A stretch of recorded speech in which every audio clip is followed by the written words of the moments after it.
Radio Tehran, শুরু হচ্ছে বিশ্ব সংবাদ।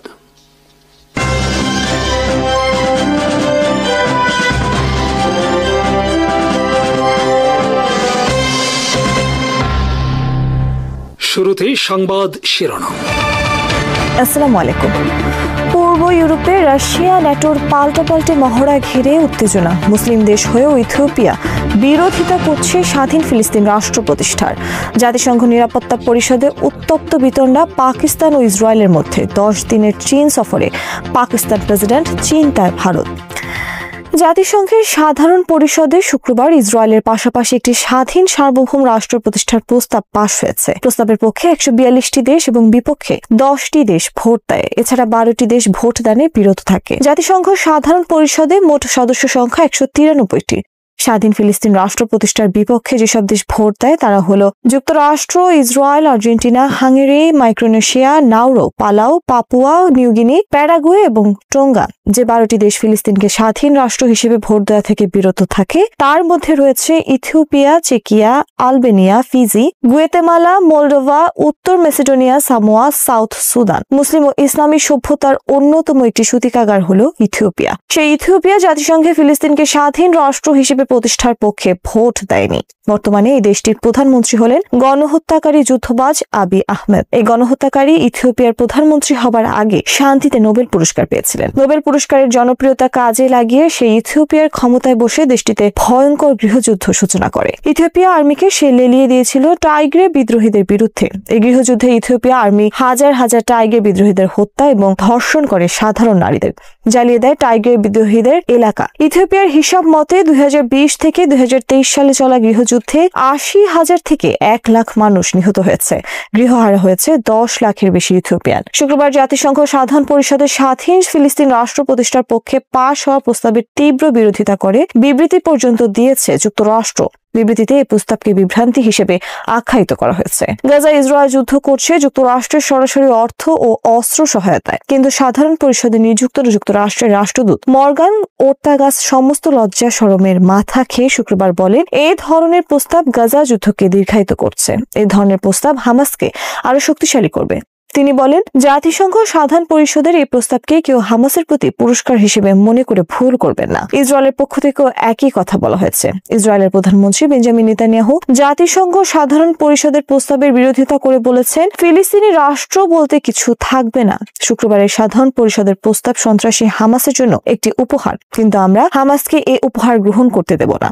আমরা হামাসকে পুরোপুরি কবর দেওয়া ছাড়া গাজা থেকে ফিরব না। আর পৃথিবীর যেখানেই হামাসের লোক থাকবে সেখান থেকেই তাদেরকে খুঁজে বের করে আমরা তাদের হত্যা করব। কাতারে হামলার ঘটনায় জাতিসংঘের নিরাপত্তা পরিষদে বৃহস্পতিবার উত্তপ্ত বিতর্কে জড়িয়ে পড়ে পাকিস্তান ও ইসরায়েল। কাতারে হামলার জন্য বৃহস্পতিবার নিরাপত্তা পরিষদে ইসরায়েলের বিরুদ্ধে নিন্দা প্রস্তাব আনে পাকিস্তান, আলজেরিয়া ও সোমালিয়া। 15 সদস্যের নিরাপত্তা পরিষদে সংখ্যাগরিষ্ঠ ভোটে পাশ হয় এই নিন্দা প্রস্তাব। এ সময় পাকিস্তান ও ইসরায়েলের পক্ষ থেকে নিযুক্ত জাতিসংঘের স্থায়ী প্রতিনিধিদের মধ্যে তীব্র বিতর্কের ঘটনা ঘটে। পাকিস্তানের জাতিসংঘ স্থায়ী দূত অসীম ইফতেখার আহমেদ কাতারে হামলার ঘটনার ইসরায়েলের বিরুদ্ধে তীব্র নিন্দা ও প্রতিবাদ জানিয়ে বলেন, মধ্যপ্রাচ্যের সব অশান্তির মূলে এই ইসরায়েল রাষ্ট্র। তারা কাতারে হামলার মাধ্যমে দেশটির স্বাধীনতা সার্বভৌমত্বে যেমন আঘাত করেছে, তেমনি জাতিসংঘ সহ সমস্ত আন্তর্জাতিক আইনেরও লঙ্ঘন করেছে। তারা গোটা বিশ্বের নিরাপত্তার জন্য হুমকি। ইফতেখার বলেন, ফিলিস্তিনের দখলদার ইসরায়েলের একমাত্র হাতিয়ার হলো অবাধ্যতা। ইসরায়েল দখলীকৃত ফিলিস্তিনের রাষ্ট্রীয় সন্ত্রাস পরিচালনা করছে। জবাবে ইসরায়েলের জাতিসংঘ দূত বলেন, ইসরায়েল বিরোধী সন্ত্রাসী কাতার, ইরান, গাজা, ফিলিস্তিন যেখানেই থাকুক না কেন আমরা তাদের হত্যা করব। তাদের কোনো রেহাই নেই আমাদের হাত থেকে। ইসরায়েল বিরোধী সন্ত্রাসীদের হয় কাতারকে আমাদের হাতে তুলে দিতে হবে অথবা তাদের বহিষ্কার করতে হবে, অন্যথায় আমরা তাদের হত্যা করব।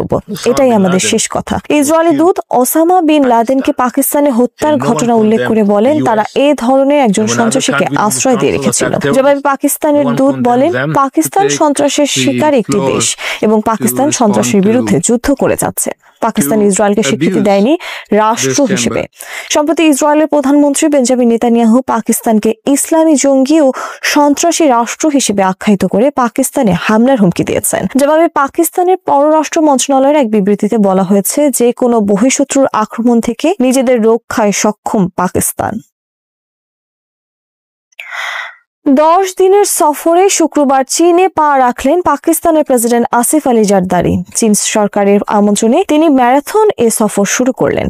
আসিফ আলী জারদারি চীন সফরে দুই দেশের বাণিজ্য, অর্থনীতি এবং বিশেষ করে চীন পাকিস্তান $100 বিলিয়ন অর্থনৈতিক প্রকল্পের অগ্রগতি বিষয়ে আলোচনা করবেন। এছাড়া আঞ্চলিক শান্তি ও স্থিতিশীলতা সহ বিভিন্ন বিষয়ে আলোচনা করবেন তিনি চীন সফরের সময়। আসিফ আল জারদারি পাকিস্তানের শুধু প্রেসিডেন্ট নন, বরং গুরুত্বপূর্ণ প্রভাবশালী একজন রাজনীতিক। আর পাকিস্তানের প্রেসিডেন্ট পদ বাংলাদেশের মতো আলংকারিক কোনো পদও নয়। ফলে পাকিস্তানের প্রধানমন্ত্রী শাহবাজ শরীফ ও সেনা প্রধান ফিল্ড মার্শাল জেনারেল অসিম মুনিরের সপ্তাহব্যাপী চীন সফরের মাত্র এক সপ্তাহের মাথায় আবার 10 দিন ব্যাপী পাকিস্তান প্রেসিডেন্টের চীন সফর নিয়ে বেশ চিন্তায় পড়েছে নয়াদিল্লি। কূটনীতিকরা এই সফরকে গুরুত্বপূর্ণ হিসেবে আখ্যায়িত করেছেন। যুক্তরাষ্ট্রের শুল্ক যুদ্ধ মোকাবেলায় নয়াদিল্লি বর্তমানে হাত বাড়িয়েছে তাদের চিরশত্রু চীনের সাথে। এর মাধ্যমে তারা যুক্তরাষ্ট্র এবং পাকিস্তান উভয়কেই চাপে ফেলার কৌশল গ্রহণ করেছিল। কিন্তু বাস্তবে দেখা যাচ্ছে চীনের সাথে পাকিস্তানের সম্পর্ক কেবল বৃদ্ধি পাচ্ছে, যা ভারতের জন্য বড় ধরনের দুশ্চিন্তার কারণ হয়ে দাঁড়িয়েছে।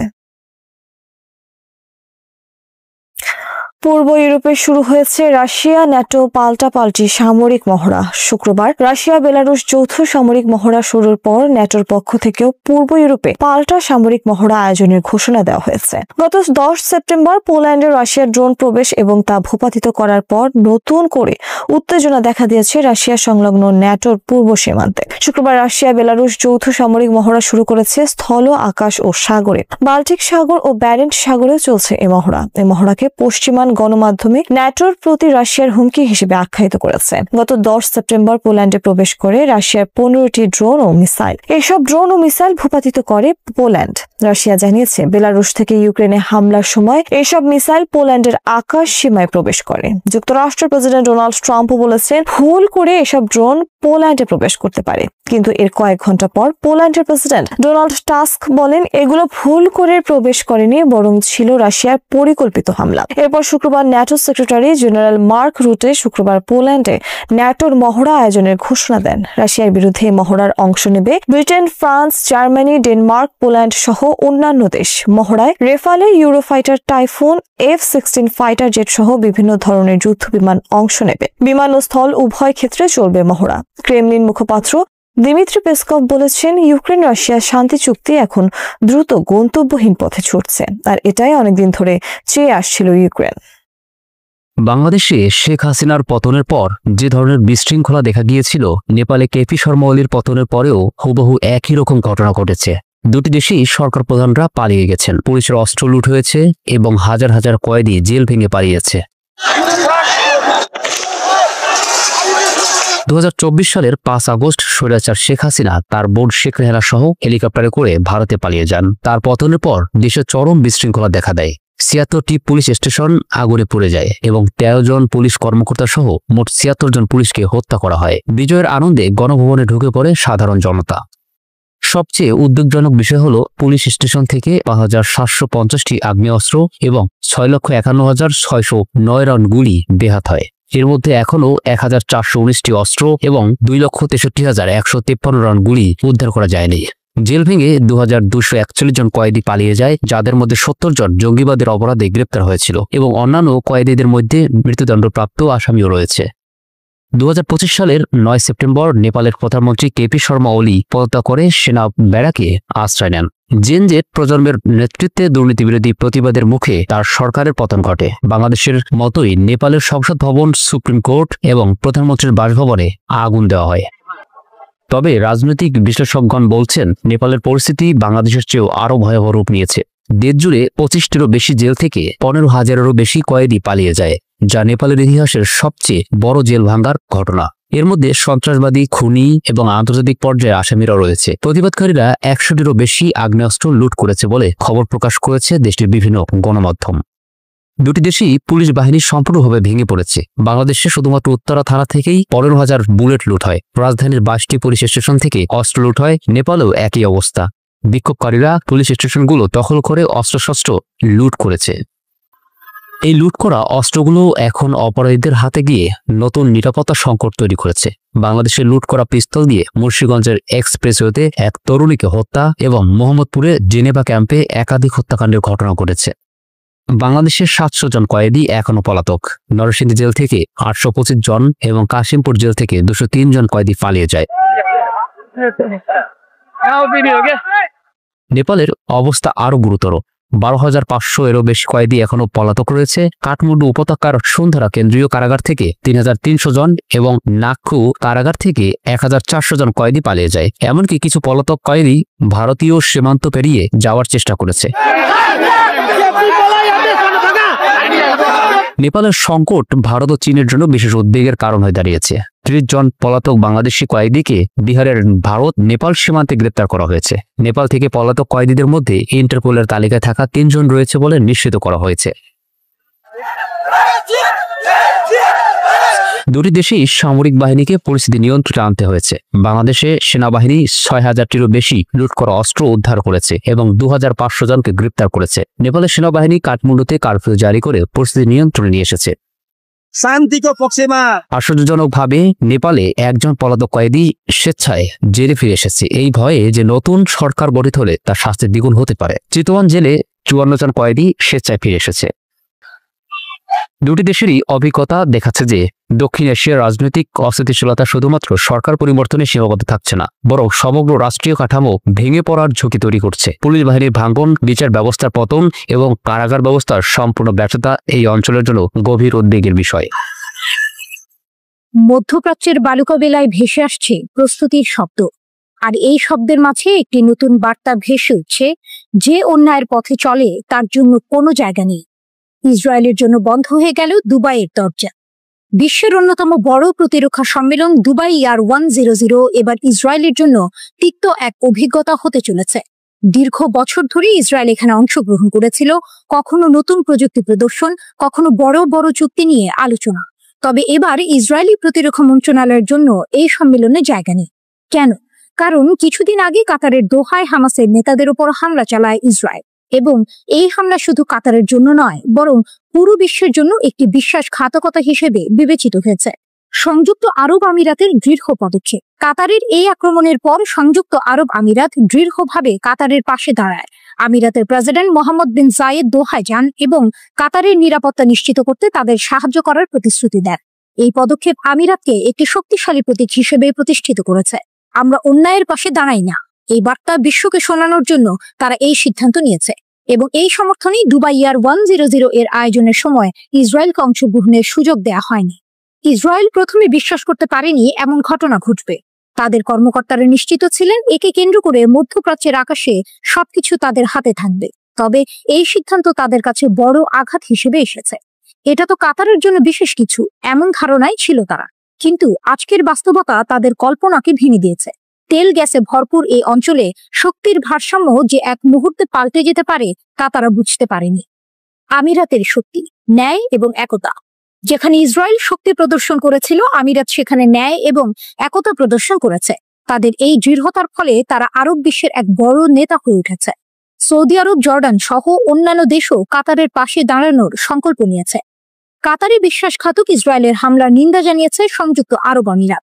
দেশটির সিনিয়র কূটনৈতিক উপদেষ্টা আনোয়ার গার্গাস বলেছেন যে সংযুক্ত আরব আমিরাত আমাদের ভাই কাতারের সাথে আন্তরিকভাবে দাঁড়িয়েছে। আরব উপসাগরীয় দেশগুলির নিরাপত্তা অবিভাজ্য, গার্গাস বলেছেন। তিনি জোর দিয়ে বলেছেন যে তার দেশ এই আগ্রাসন মোকাবিলায় পূর্ণ সংহতি প্রকাশ করছে। চীনের সীমান্ত থেকে মাত্র 27 কিলোমিটার দূরে পাহাড়ি উপত্যকার ভেতর লুকিয়ে আছে এক ভয়ঙ্কর রহস্য। উত্তর কোরিয়ার সিনপুং ডং ক্ষেপণাস্ত্র ঘাঁটি। নামটি উচ্চারণে সাধারণ মনে হলেও এর ভেতর লুকিয়ে আছে এমন এক শক্তি যা এক নিমিষেই পূর্ব এশিয়া থেকে যুক্তরাষ্ট্রের মূল ভূখণ্ড পর্যন্ত কাটিয়ে দিতে পারে। ওয়াশিংটন ভিত্তিক থিঙ্ক ট্যাঙ্ক CSIS এর নতুন প্রতিবেদনে উঠে এসেছে এই চাঞ্চল্যকর তথ্য। স্যাটেলাইট চিত্র, উত্তর কোরিয়ার পালিয়ে আসা শরণার্থীর সাক্ষ্য আর গোপন নথি বিশ্লেষণ করে তৈরি করা প্রতিবেদনে বলা হয়েছে এই ঘাঁটিতে মজুদ থাকতে পারে 9টি পারমাণবিক আন্তঃমহাদেশীয় ব্যালিস্টিক ক্ষেপণাস্ত্র, ICBM এবং তাদের মোবাইল লঞ্চার। ঘাঁটিটি চীনের সীমান্তে এত কাছাকাছি যে যুক্তরাষ্ট্র বা অন্য কোনো দেশ সরাসরি আঘাত হানার আগে হাজারবার ভেবে দেখতে বাধ্য হবে। কারণ সামান্য ভুলে যদি বিস্ফোরণ চীনের ভেতরে ছড়িয়ে পড়ে, তবে সেটি পুরো এশিয়ার জন্য বিপর্যয় ডেকে আনবে। ঘাঁটির অবস্থান যেন সিনেমার এক লুকোনো সেট। 22 বর্গ কিলোমিটার জুড়ে, যা আকারে নিউ ইয়র্কের জন এফ কেনেডি আন্তর্জাতিক বিমানবন্দর থেকেও বড়। 2004 সালে শুরু হওয়া এই ঘাঁটির নির্মাণ কাজ 2014 সালের মধ্যেই সম্পূর্ণ কার্যকর হয়। তারপর থেকে উত্তর কোরিয়া নিয়মিত এটি রক্ষণাবেক্ষণ ও আধুনিকীকরণ করেছে। বিশেষজ্ঞরা বলছেন এই ঘাঁটিতে হাওয়াসং 15 বা হাওয়াসং 18 এর মতো দীর্ঘ পাল্লার পারমাণবিক ক্ষেপণাস্ত্র থাকতে পারে। এগুলো যুক্তরাষ্ট্রের যে কোনো প্রান্তে আঘাত হানার মতো সক্ষমতা রাখে। ট্রান্সপোর্টার লঞ্চারের সাহায্যে ক্ষেপণাস্ত্র মুহূর্তেই নিক্ষেপ করা সম্ভব, আবার যুদ্ধের সময় দ্রুত অন্যত্র সরিয়েও ফেলা যাবে। এখানে নাটকীয় মোড় ঘোরে রাশিয়ার প্রসঙ্গে। ইউক্রেন যুদ্ধ শুরুর পর থেকে উত্তর কোরিয়া মস্কোর সঙ্গে সহযোগিতা বাড়িয়েছে। খবর আছে রাশিয়ার জন্য সেনা পাঠিয়েছে পিয়ংইয়ং। বিনিময়ে রাশিয়া তাদের আধুনিক প্রযুক্তি ও অস্ত্র সরবরাহ করতে পারে, যা আরো ভয়ঙ্কর করে তুলবে উত্তর কোরিয়ার পারমাণবিক কর্মসূচি। প্রশ্ন হচ্ছে, এই ঘাঁটি কেবল যুক্তরাষ্ট্রকেই টার্গেট করছে, নাকি পূর্ব এশিয়ার প্রতিবেশী দেশগুলোর ওপরও এক ছায়া ফেলে রেখেছে? দক্ষিণ কোরিয়ার সিউলের একজন অধ্যাপক মন্তব্য করেছেন, চীনের এত কাছে ঘাঁটি বানিয়ে উত্তর কোরিয়া আসলে এক ধরনের ঢাল বানিয়েছে। যদি কেউ হামলা করে চীন কিভাবে প্রতিক্রিয়া দেবে সেই অনিশ্চয়তাকে কাজে লাগাতে চাইছে তারা। উত্তর কোরিয়ার হাতে আছে প্রায় 40 থেকে 50টি পারমাণবিক ওয়ারহেড। এগুলো বহন করতে সক্ষম ব্যালিস্টিক ক্ষেপণাস্ত্র রয়েছে, অর্থাৎ কিম জং উনের এক নির্দেশে কয়েক হাজার কিলোমিটার দূরে আগুন ঝরে পড়তে পারে। চীনের প্রেসিডেন্ট শি জিনপিং এর বৃহৎ সামরিক প্যারেডে অংশ নিয়ে কিম জং উন উত্তর কোরিয়ার আন্তর্জাতিক মর্যাদা ও কূটনীতি ক্ষেত্রে এক নতুন উচ্চতায় পৌঁছেছেন। বহু বছর নির্জন ও অপ্রত্যাশিত অবস্থানের পর বিশ্বমঞ্চে শি জিনপিং ও রাশিয়ার পুতিনের সঙ্গে কাঁধ মিলিয়ে দাঁড়িয়ে বিশ্বকে দেখিয়ে দিয়েছেন যে তিনি এখন বিশ্বের সবচেয়ে ক্ষমতাধর দুই নেতার সমর্থন অর্জন করেছেন, তার একটি বিকল্প বিশ্ব ব্যবস্থা গড়ে তুলছেন। সম্প্রতি অনুষ্ঠিত চীনের সামরিক প্যারেডে সশস্ত্র বাহিনী ও রাজনীতির শীর্ষ নেতৃত্ব ছাড়াও 26টি দেশের রাষ্ট্র ও সরকার প্রধানদের আমন্ত্রণ জানানো হয়েছিল। এর মধ্যে সবচেয়ে বড় কূটনৈতিক সাফল্য অর্জন করলেন উত্তর কোরিয়ান যুবনেতা কিম জং উন। তিনি প্রেসিডেন্ট পুতিনের সঙ্গে দৃঢ় সম্পর্ক গড়েছেন, যিনি রাশিয়ার পক্ষে ইউক্রেন যুদ্ধের সময় উত্তর কোরিয়ার সৈন্যদের ত্যাগ কখনো ভুলবেন না বলে প্রতিশ্রুতি দিয়েছেন। এছাড়া 6 বছর পর শি জিনপিং এর সঙ্গে শীর্ষ সম্মেলনে অংশগ্রহণ করে দুই দেশের পুরনো সম্পর্ক পুনর্নির্মাণের সূচনা করলেন। শি জিন বৈঠকের পর কিমকে বেইজিং এর আন্তর্জাতিক কেন্দ্র ঝংনাংহাইয়ের বাসভবনে চায়ের আড্ডা ও রাজকীয় ভোজনে আমন্ত্রণ জানান, যা শুধুমাত্র পুতিনকে দেওয়া হয়েছিল। এই সম্মান প্রদর্শনে স্পষ্ট হলো যে কিম এখন আর পূর্বের মতো একটি ছোটখাটো অংশীদার নয়, বরং আন্তর্জাতিক কূটনীতির একটি ভূমিকা পালন করছেন। বৈঠকের সবচেয়ে লক্ষণীয় দিক ছিল কোরিয়ান উপদ্বীপের পারমাণবিক নিরস্ত্রীকরণ নিয়ে কোনো উল্লেখ না থাকা। 5টি শীর্ষ বৈঠকে যেটি ছিল প্রধান আলোচ্য বিষয়, তা এবার আনুষ্ঠানিক ঘোষণা থেকে বাদ দেওয়া হয়েছে। বিশেষজ্ঞরা এতে চীনের নীরব সমর্থন অর্থে উত্তর কোরিয়াকে পারমাণবিক শক্তি হিসাবে স্বীকার করার সূচনা দেখছেন। অনেকেই বলছেন চীন তার দীর্ঘদিনের পারমাণবিক নিরস্ত্রীকরণ নীতি থেকে সরে গিয়ে এবং নীরবভাবে উত্তর কোরিয়াকে অনুমোদন দিচ্ছে। পরবর্তী দিন কিম উত্তর কোরিয়ার নতুন উচ্চ ক্ষমতার রকেট ইঞ্জিন পরীক্ষায় অংশ নেন, যা তাদের ইন্টারকন্টিনেন্টাল ব্যালিস্টিক মিসাইলের জন্য ব্যবহৃত হবে, যা পরিষ্কার করে যে উত্তর কোরিয়া এখন অনির্দিষ্টকালের জন্য পারমাণবিক শক্তিকে ধরে রাখার পথ বেছে নিয়েছে। সিউলের বিশ্লেষকরা নিশ্চিত করেছেন যে চীনের সঙ্গে শক্তিশালী অর্থনৈতিক ও কূটনৈতিক সম্পর্ক ভবিষ্যতে আমেরিকার সঙ্গে পারমাণবিক আলোচনা পরিচালনায় কিমের অবস্থানকে শক্তিশালী করবে। এই পরিস্থিতির মাঝে মার্কিন প্রেসিডেন্ট ডোনাল্ড ট্রাম্প কিমের সঙ্গে পুনরায় যোগাযোগের আগ্রহ প্রকাশ করেছেন, যদিও তার আগে পারমাণবিক নিরস্ত্রীকরণের চুক্তি ব্যর্থ হয়। কিন্তু ট্রাম্পের সামনেই বেশ কিছু আন্তর্জাতিক সংকট রয়েছে, যেমন রাশিয়ার ইউক্রেন যুদ্ধ এবং ইসরায়েল হামাস সংঘাত, যা তার আন্তর্জাতিক মর্যাদাকে সংকটাপন্ন করে তুলেছে। কিম জং উনের পারমাণবিক শক্তি হিসেবে স্বীকৃতির স্বপ্ন এখন বাস্তবায়নের পথে। চীন ও রাশিয়ার ট্যাসিট অনুমোদন ও সমর্থন তাকে আন্তর্জাতিক কূটনীতির শক্তিধর খেলোয়াড় হিসেবে প্রতিষ্ঠিত করবে, যা বিশ্ব রাজনীতির গতিপথে এক নতুন অধ্যায় লিখবে। ইউরোপ জুড়ে শান্তি ও নিরাপত্তার নতুন সংকট তৈরি হয়েছে। রাশিয়ার ড্রোন ইউক্রেন পেরিয়ে পোল্যান্ডের আকাশে ঢুকে পড়ায় প্রতিবেশী দেশটি এখন ইউক্রেনের পাশে দাঁড়িয়ে যৌথ প্রতিরক্ষা জোরদারের পথে এগোচ্ছে। বিশেষজ্ঞরা বলেছেন, এটি কি শুধু সাময়িক উত্তেজনা নাকি আসন্ন বড় যুদ্ধের আগামী ইঙ্গিত? এ নিয়ে জল্পনা তুঙ্গে। এই অবস্থা শুধু সীমান্ত সংঘর্ষ নয়, বরং মহাদেশীয় নিরাপত্তা সংকটের সূচনা, যা ভবিষ্যৎ পশ্চিমা জোটের একনায়কতন্ত্রের জন্য গুরুত্বপূর্ণ পরীক্ষা। কোন দিকে মোড় নিচ্ছে ইউক্রেন রাশিয়া যুদ্ধ, তা নিয়ে চলছে চুলচেরা বিশ্লেষণ। রাশিয়ার ড্রোনগুলো ইউক্রেনকে লক্ষ্য করে পোল্যান্ডের বায়ুসীমা লঙ্ঘন করেছে। জেলেনস্কি জানান, তিনি পোল্যান্ডের প্রধানমন্ত্রী ডোনাল্ড টাস্কের সঙ্গে এই নতুন সংকটটি বিস্তারিত আলোচনা করেছেন এবং এটি সম্পূর্ণ ভিন্ন মাত্রার উত্তেজনা ও সংকট হিসেবে বর্ণনা করেছেন, যা পূর্ববর্তী পরিস্থিতি থেকে কঠিন ও গুরুতর। রাশিয়ার হামলায় ব্যবহৃত ড্রোনের ধ্বংসাবশেষ পোল্যান্ডের বিভিন্ন শহর ও গ্রাম থেকে পাওয়া গেছে, যার মধ্যে ইরানি নির্মিত শাহেদ ড্রোনও রয়েছে। ইতিমধ্যেই কিয়েভ গোয়েন্দা তথ্য ও সংবাদ পোল্যান্ডের রাজধানী ওয়ার্সের সঙ্গে শেয়ার করছে। তিনি পোল্যান্ডকে ড্রোন ধ্বংসের সামরিক সহায়তা, প্রশিক্ষণ এবং বিশেষজ্ঞতা প্রদানের প্রস্তাব দিয়েছেন এবং টাস্কের সঙ্গে মিলিত হয়ে সামরিক ক্ষেত্রে যৌথ কাজ করার ব্যাপারে সম্মত হয়েছেন। এই জোট ইউরোপীয় আকাশে একটি কার্যকরী বায়ু প্রতিরক্ষা ব্যবস্থা গঠনের পাশাপাশি ইন্টারসেপ্টর ড্রোন উৎপাদনের জন্য অর্থায়ন বৃদ্ধিতে গুরুত্ব আরোপ করছে, যা ভবিষ্যতে সম্ভাব্য হামলা থেকে মহাদেশকে রক্ষা করবে। উল্লেখযোগ্যভাবে জেলেনস্কি পোল্যান্ডের পাশাপাশি যুক্তরাজ্যের প্রধানমন্ত্রী কিয়ার স্টারমার, ইতালির প্রধানমন্ত্রী জিওর্জিয়া মেলোনি এবং ন্যাটোর মহাসচিব মার্ক রুটের সঙ্গেও এই গুরুতর বিষয়ে নিয়ে আলোচনা করেছেন। তিনি সবাইকে একযোগে কাজ করার আহ্বান জানিয়েছেন যাতে ইউরোপীয় ভূখণ্ডের নিরাপত্তা নিশ্চিত করা যায়। পোল্যান্ডের সংশ্লিষ্ট কর্মকর্তারা দেশে বিভিন্ন স্থানে ড্রোন ধ্বংসাবশেষ পাওয়ার পর তদন্ত চালিয়ে যাচ্ছেন। অন্যদিকে ইউক্রেন দাবি করেছে এসব ড্রোন হামলা রাশিয়ার দখলকৃত ইউক্রেনীয় ভূখণ্ড এবং বেলারুশ থেকে পরিচালিত হয়েছে। রাশিয়ার একক আগ্রাসনের বিরুদ্ধে পোল্যান্ডের এই সমর্থন নতুন এক প্রতিরোধের আঁচড় হয়ে ওঠার পাশাপাশি ইউরোপীয় নিরাপত্তার গঠনকে আরও জোরদার করবে বলে বিশেষজ্ঞরা মনে করছেন। আন্তর্জাতিক সম্প্রদায় এখন ঐক্যবদ্ধ হয়ে এমন হুমকির মোকাবেলায় প্রস্তুতি নিতে বদ্ধপরিকর। মধ্যপ্রাচ্যের উত্তপ্ত রাজনৈতিক অঙ্গনে নতুন ঝড় তুলেছে দোহায় ইসরায়েলের ড্রোন হামলা। 7 সেপ্টেম্বর কাতারের রাজধানী দোহায় এই হামলা চালানো হয়, যার লক্ষ্য ছিল শীর্ষ হামাস নেতারা। হামলার সময় শহর জুড়ে চলছিল ইসরায়েল হামাস যুদ্ধবিরতি আলোচনার মধ্যস্থতা। বিশ্লেষকেরা বলছেন বরং উপসাগরীয় ভূ রাজনীতির জন্য এক নতুন ধাক্কা, যা সরাসরি যুক্তরাষ্ট্রের নীতি ও প্রেসিডেন্ট ডোনাল্ড ট্রাম্পের গালফ মিত্রদের সঙ্গে সম্পর্কের স্থিতি পরীক্ষা করছে। কাতার দীর্ঘদিন ধরেই ইসরায়েল হামাস আলোচনার প্রধান মধ্যস্থতাকারী এবং যুক্তরাষ্ট্রের ঘনিষ্ঠ সামরিক মিত্র। এখানেই রয়েছে ওয়াশিংটনের সেন্ট্রাল কমান্ডের সবচেয়ে বড় ঘাঁটি। এমন একটি শহরে হামলা মানে ইসরায়েল শুধু হামাস নয়, আলোচনার প্রক্রিয়াকেই চ্যালেঞ্জ করেছে। কূটনৈতিক পর্যবেক্ষকেরা মনে করছেন হামলার স্থান ও সময় ইঙ্গিত দিচ্ছে যে তেল আভিভ শান্তি নয়, একতরফা নিয়ন্ত্রণ চাইছে। আন্তর্জাতিক আইনের তোয়াক্কা না করে আঞ্চলিক প্রতিপক্ষের নেতাদের হত্যা করা ইসরায়েলের দীর্ঘদিনের কৌশল। 1948 সালে জাতিসংঘের মধ্যস্থতাকারী ফোলোকে বার্নাডোটকে হত্যার পর থেকে লেবানন, সিরিয়া, ইরাক এমনকি ইরানেও শীর্ষ নেতৃত্বকে টার্গেট করেছে তারা। গাজায় টানা অবরোধ ও হামলা চালিয়ে হামাসকে দুর্বল করার প্রচেষ্টা অব্যাহত রয়েছে। দোহায় ড্রোন হামলা সেই ধারাবাহিকতারই সর্বশেষ রূপ, যা শান্তি প্রক্রিয়াকে ব্যাহত করার আরেকটি উদাহরণ হিসেবে দেখা হচ্ছে। হামলার পরপরই কাতার, উপসাগরীয় সহযোগিতা পরিষদ জিসিসি এবং আরব লীগ তীব্র নিন্দা জানিয়েছে। বিশ্বজুড়ে নিন্দা এসেছে ইরান, জাতিসংঘ ও ইউরোপের দেশগুলো থেকেও। এমনকি পোপও উদ্বেগ প্রকাশ করেছেন। তবে ইসরায়েল অতীতের মতোই আন্তর্জাতিক সমালোচনাকে উপেক্ষা করছে। বিশ্লেষকেরা বলছেন এবার পার্থক্য তৈরি করতে পারে জিসিসির পরবর্তী পদক্ষেপ। যদি তারা যুক্তরাষ্ট্রের উপর আস্থাহীন হয়ে ওঠে, তবে আঞ্চলিক নিরাপত্তা ও প্রতিরক্ষা নীতিতে নতুন জোটের সম্ভাবনা উড়িয়ে দেওয়া যায় না।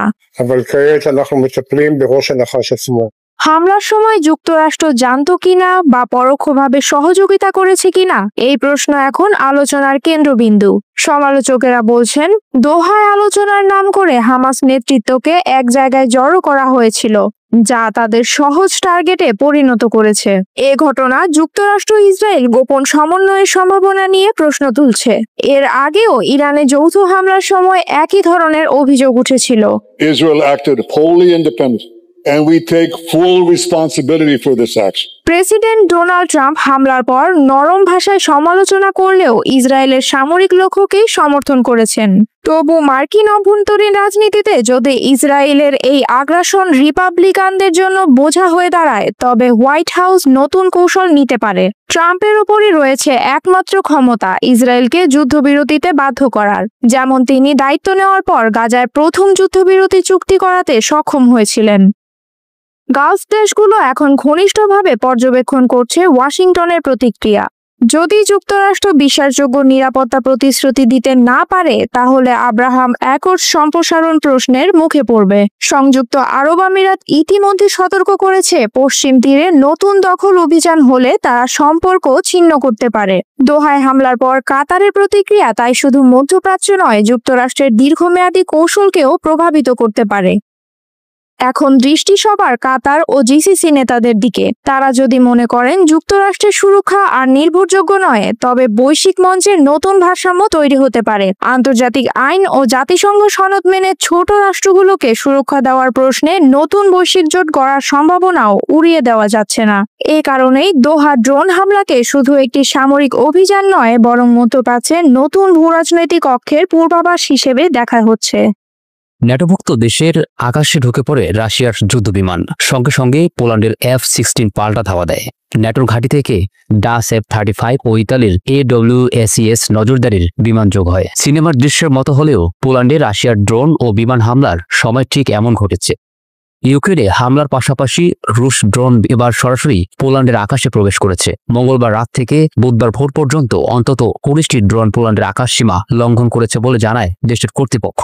পোল্যান্ড ও ন্যাটোর যুদ্ধবিমান কিছু ড্রোন গুলি করে নামায়। সামরিক বিশেষজ্ঞরা মনে করছেন ইউক্রেন যুদ্ধ শুরুর পর এটি ন্যাটো ও রাশিয়ার সবচেয়ে গুরুতর সরাসরি সংঘর্ষের ইঙ্গিত। পুলিশ সেনাবাহিনী জানিয়েছে মঙ্গলবার রাত 11:30 থেকে বুধবার ভোর 6টা পর্যন্ত বারবার রুশ ড্রোন তাদের সীমান্ত অতিক্রম করেছে। পূর্বাঞ্চলের শহর উইরিকিতে একটি ড্রোন আবাসিক ভবনে আঘাত হানে, তবে হতাহতের খবর পাওয়া যায়নি। হঠাৎ বিপদের আশঙ্কায় ওয়ার্স সহ পূর্বাঞ্চলের 3টি বিমানবন্দর সাময়িকভাবে বন্ধ করে দেওয়া হয় এবং বাসিন্দাদের ঘরে থাকার নির্দেশ দেয় প্রশাসন। প্রধানমন্ত্রী ডোনাল্ড ট্রাম্প বলেছেন এটি দ্বিতীয় বিশ্বযুদ্ধের পর ইউরোপের সবচেয়ে বড় নিরাপত্তা হুমকির ইঙ্গিত। রুশ ড্রোন ঢুকে পড়ার সঙ্গে সঙ্গে পোলিশ F-16 যুদ্ধবিমান আকাশে ওঠে। ন্যাটোর পক্ষ থেকে ডাস F-35 ও ইতালির AWACS নজরদারি বিমান যোগ দেয় অভিযানে। সামরিক সূত্র বলছে যেসব ড্রোন সরাসরি হুমকি তৈরি করেছিল সেগুলো গুলি করে ভূপাতিত করা হয়েছে। পোল্যান্ডের পক্ষ থেকে জানানো হয় এটি সরাসরি আগ্রাসনের শামিল এবং নাগরিকদের নিরাপত্তার জন্য গুরুতর হুমকি। ঘটনার পর পোল্যান্ড ন্যাটোর ধারা 4 কার্যকর করেছে। এই ধারা অনুযায়ী কোন সদস্য দেশের নিরাপত্তা হুমকির মুখে পড়লে যৌথ পরামর্শ বৈঠক ডাকার সুযোগ থাকে। 1949 সালে ন্যাটো প্রতিষ্ঠার পর মাত্র 7 বার এই ধারা ব্যবহার হয়েছে। পোল্যান্ড বলেছে শুধু একাত্মতার বার্তা নয়, এখন আরো বড় সামরিক ও রাজনৈতিক সহায়তা প্রয়োজন। তবে ধারা 5 যেখানে এক দেশের উপর হামলাকে সবার উপর হামলা ধরা হয়, তা এখনই সক্রিয় হচ্ছে না। ইউক্রেনের প্রেসিডেন্ট জেলেনস্কির মতে রাশিয়ার এই ড্রোন হামলা নতুন মাত্রার উস্কানি, তাই শক্ত প্রতিক্রিয়া জরুরি। ইইউ কূটনীতিক কায়া কাল্লাস এটিকে ইউরোপের সবচেয়ে বড় আকাশসীমা লঙ্ঘন বলে নতুন নিষেধাজ্ঞা ও প্রতিরক্ষা বিনিয়োগের আহ্বান জানিয়েছেন। প্রতিরক্ষা কমিশনার আন্দ্রিয়াস কুবিলিউস পূর্ব সীমান্তে ড্রোন ওয়াল গড়ার পরিকল্পনার কথা বলেন। এর আগে ঠিক রাশিয়া ইউক্রেনের রাজধানী কিয়েভের সরকারি ভবনে হামলা চালায়। সেই উত্তেজনার মধ্যেই বেলারুশ ও রাশিয়া শুরু করেছে জাপাত যৌথ সামরিক মহড়া, যেখানে পারমাণবিক হামলার অনুশীলন থাকার শঙ্কা রয়েছে। পোল্যান্ড সতর্ক করেছে এই মহড়া ন্যাটো সীমান্তের জন্য গুরুতর হুমকি। তাই বৃহস্পতিবার মধ্যরাত থেকে বেলারুশ সীমান্ত বন্ধের ঘোষণা দেওয়া হয়েছে। যুক্তরাষ্ট্রের প্রেসিডেন্ট ডোনাল্ড ট্রাম্প ইতিমধ্যে রাশিয়ার মিত্র ভারতের ওপরও নতুন বাণিজ্যিক চাপ সৃষ্টি করেছেন। ইউক্রেন যুদ্ধ বন্ধে দীর্ঘমেয়াদী আলোচনায় অগ্রগতি নেই। বিশ্লেষকরা বলেছেন রুশ ড্রোনের এই অভিযান কেবল ইউক্রেন নয়, সমগ্র ইউরোপকে সরাসরি সংঘাতের দিকে ঠেলে দিতে পারে। শ্রোতা বন্ধুরা, বিশ্ব সংবাদে এই ছিল আমাদের সর্বশেষ আয়োজন। সঙ্গে থাকার জন্য আপনাদের সবাইকে অসংখ্য ধন্যবাদ।